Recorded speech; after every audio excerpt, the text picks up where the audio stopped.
Emily had moved to the city 6 months earlier chasing a dream. She wanted to become a nurse. She had the grades, the passion, and the heart for it, but life had not been gentle with her. Her mother had passed away from cancer when Emily was 16. Her father worked double shifts as a mechanic in Ohio just to keep their house. Emily had earned a partial scholarship to a nursing program in Chicago, but tuition, rent, and books were suffocating her. She worked evenings at a coffee shop, barely sleeping, barely eating, just trying to survive. That day had been especially hard. She had received an email from the university's financial office. If she didn't pay the remaining tuition balance within 2 weeks, she would be dropped from the program. 2 weeks.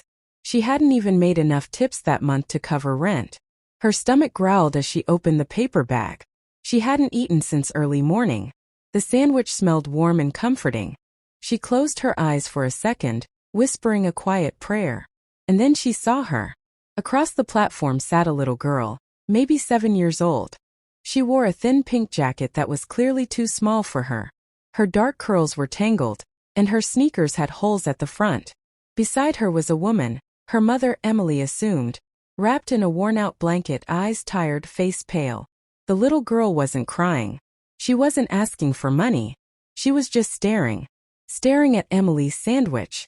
Emily looked down at her food, then back at the child. She hesitated. She was starving. She had a 12-hour shift ahead. That sandwich was all she had. But the girl's eyes, they weren't demanding. They were just hopeful. Emily stood up slowly, walked across the platform, and knelt in front of the child. "Hi," she said softly. "What's your name?" "Lily," the girl replied, her voice barely above a whisper. Emily smiled and held out the sandwich. "Would you like to share this with me?" Lily's eyes widened. She looked at her mother, who nodded gently. Emily tore the sandwich in half and gave the larger piece to Lily. She handed her the apple too. The girl took it like it was treasure. "Thank you," Lily said, her voice cracking with gratitude. As they ate together, Emily learned their story. They had come from Detroit after Lily's father lost his job. They were staying in shelters when they could, but most nights were spent moving between train stations and church basements. Lily's mother, Angela, had been applying for jobs everywhere but hadn't gotten a single call back. Emily felt something break inside her chest. She didn't have money to give. She didn't have connections. All she had was her phone.